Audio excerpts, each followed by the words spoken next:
Hello everyone. तो आज एक बार फिर मैं आप सभी का स्वागत करता हूं इस यूट्यूब चैनल पे। और आज मैं एक बार फिर से आप सभी के लिए एक नई जॉब अपॉर्चुनिटी के साथ मैं आपके सामने आया हूं। और यहाँ पे जैसा कि आप स्क्रीन पे देख रहे हैं, एक मिनी रत्ना कंपनी है, that is also a PSU government of India की जॉब है, that is NRL Numaligarh refinery limited. और इन्होंने अपनी जो वैकेंसी है रिक्रूटमेंट 2021 इन्होंने रिलीज कर दिया है, और जिसका सीटीसी वेरी हैंडसम है, that is 17.7 lakhs per annum है, जो कि ऑलमोस्ट काफी अच्छा पैकेज है आप सभी के लिए।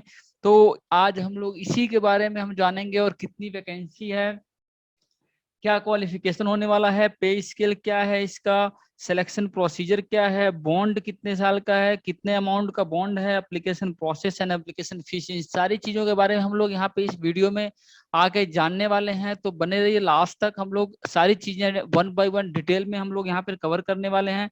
तो चलिए हम लोग स्टार्ट करते हैं वेरी बेसिक इंट्रोडक्शन से। जैसा कि आप स्क्रीन पे देख रहे होंगे कि ये जो, जैसा मैंने आपको बताया कि ये गवर्नमेंट ऑफ इंडिया की कंपनी है, पीएसयू जो है मिनी रत्ना कंपनी है, तो साफ साफ यहाँ पे मेंशन्ड है अब mini Ratna public sector undertaking under ministry of petroleum and natural gases. Mini Ratna PSUs में आपको जॉब अपॉर्चुनिटी यहाँ पे मिलने वाली है। तो चलिए हम लोग आगे वन बाय वन देखते हैं कि वैकेंसी डिटेल कितनी है ब्रांच वाइज।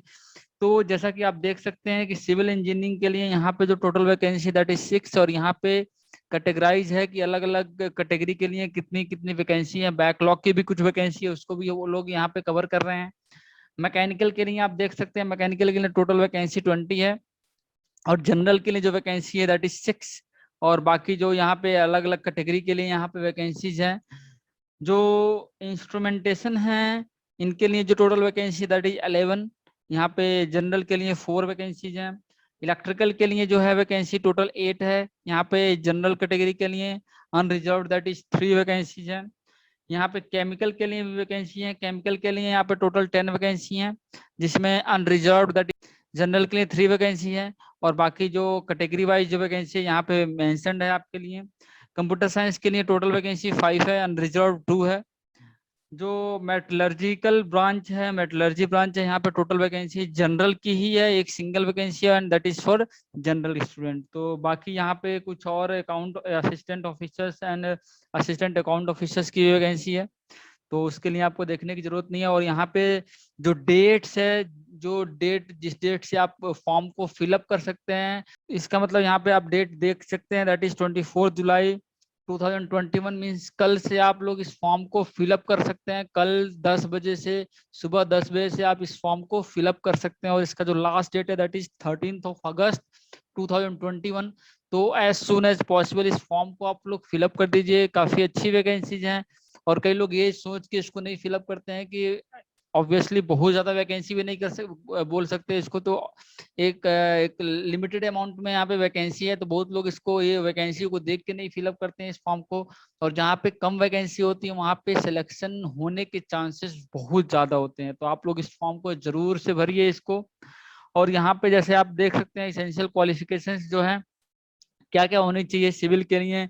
जो टोटल फर्स्ट क्लास डिग्री चाहिए, और इसमें आपका जो ग्रेजुएशन में जो मार्क्स होना चाहिए दैट इज 65%। एग्रीगेट मार्क्स होना चाहिए 65%। तो 4 ईयर फुल टाइम डिग्री होनी चाहिए। सेम आपका मैकेनिकल के लिए भी है, सेम आपका इंस्ट्रूमेंटेशन इलेक्ट्रिकल केमिकल सबके लिए सेम है। सेम मीन्स आपका 65% मार्क्स होना चाहिए, और आपका जो बीटेक है जो कंप्लीट होना चाहिए। ठीक है, नेक्स्ट हम लोग बात करते हैं यहाँ पे जो एज लिमिट है। अपर एज लिमिट यहाँ पे मेंशन्ड है, यहाँ पे देख लेते हैं। जो अपर एज लिमिट है ये 30 ईयर्स है, एज ऑन 1 जुलाई 2021। तो यहाँ पे जो 30 ईयर्स से ऊपर होंगे वो लोग इस फॉर्म को नहीं भर सकते हैं। तो अपना डेट जो डेट ऑफ बर्थ है इसके अकॉर्डिंग कैलकुलेट कर लें कि वो उनका जो एज है कितना है।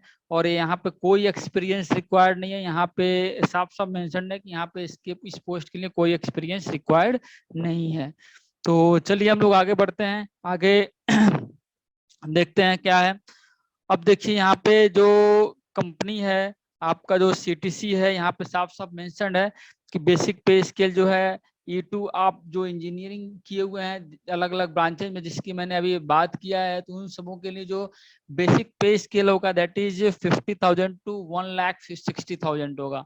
तो यहाँ पे आपको जो CTC बन के आएगा that is approximately equals to 17.7 lakhs per annum. तो यहाँ पे स्टार्टिंग में जब आपका सिलेक्शन होगा ट्रेनिंग के टाइम पे आपका बेसिक ही मिलता है, यहाँ पे बेसिक आपका दैट इज 50,000 यहाँ पे आपको स्टार्टिंग मिलेगा, और 1 साल की ट्रेनिंग होगी यहाँ पे। तो ट्रेनिंग के बाद आपका जो रिमेनिंग जो अलाउंसेस है वो सारा ऐड होके आपकी सैलरी में आपको मिलने वाले हैं।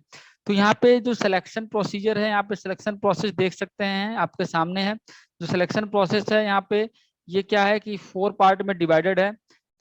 सेक्शन 1 आपका टेक्निकल होगा, टेक्निकल जो सेक्शन बी होगा जनरल नॉलेज का होगा, current affairs, third section English language, and fourth one is reasoning and numerical ability. But यहाँ पे मेंशन्ड है, साफ साफ मेंशन्ड है, और यहाँ पे आप देख सकते हैं 80% question will be from section A. तो मीन्स 80% जो वेटेज होगा आपका वो सेक्शन ए से होगा। मीन्स अगर आपका 100 क्वेश्चन आता है तो 80 क्वेश्चन आपके टेक्निकल्स होंगे, एंड रिमेनिंग जो 20 क्वेश्चन होंगे इन तीनों सेक्शन से होंगे।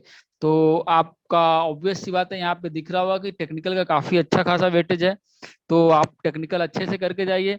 और यहाँ पे जो फाइनल जो सिलेक्शन है यहाँ पे भी लिखा हुआ है कि candidate must secure minimum qualifying marks in both the stages is that computer based test. यहाँ पे आपका जो टेस्ट होगा कंप्यूटर बेस्ड टेस्ट होगा, CBT टेस्ट है, and group task and personal interview to be considered for further selection process. तो आपका CBT test से जो भी आपका मेरिट लिस्ट बनेगा उसके हिसाब से आपको फर्दर ग्रुप टास्क और पर्सनल इंटरव्यू के लिए आपको कॉल किया जाएगा।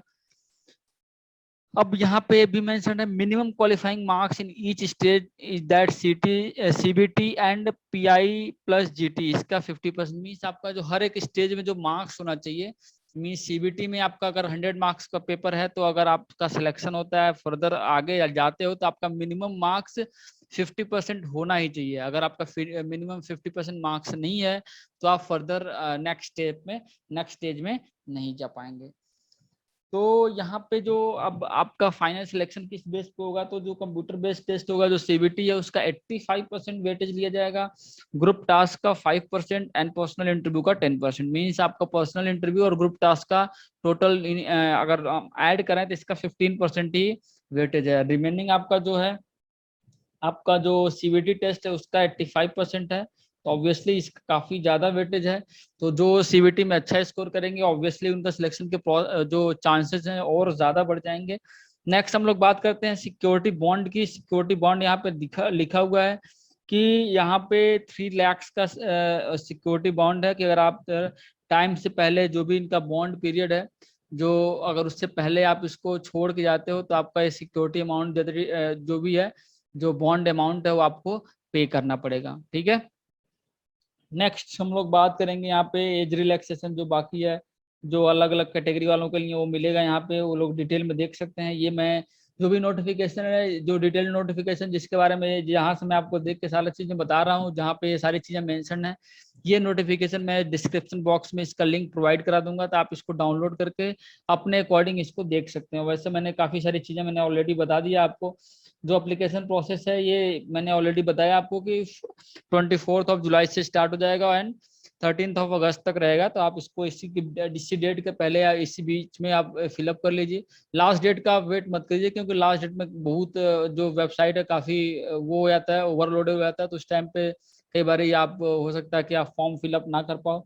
ये सारी चीजें रिक्वायर्ड हैं, जब आप फॉर्म फिलअप करने जाएं तो वहाँ पे ये सारी चीजें होनी चाहिए आपकी, आप देख सकते हैं यहाँ पे। ठीक है, नेक्स्ट अगर हम लोग बात करें तो यहाँ पे एप्लीकेशन फी दिया हुआ है कि SC ST और PWD candidate are exempted from payment of application fee.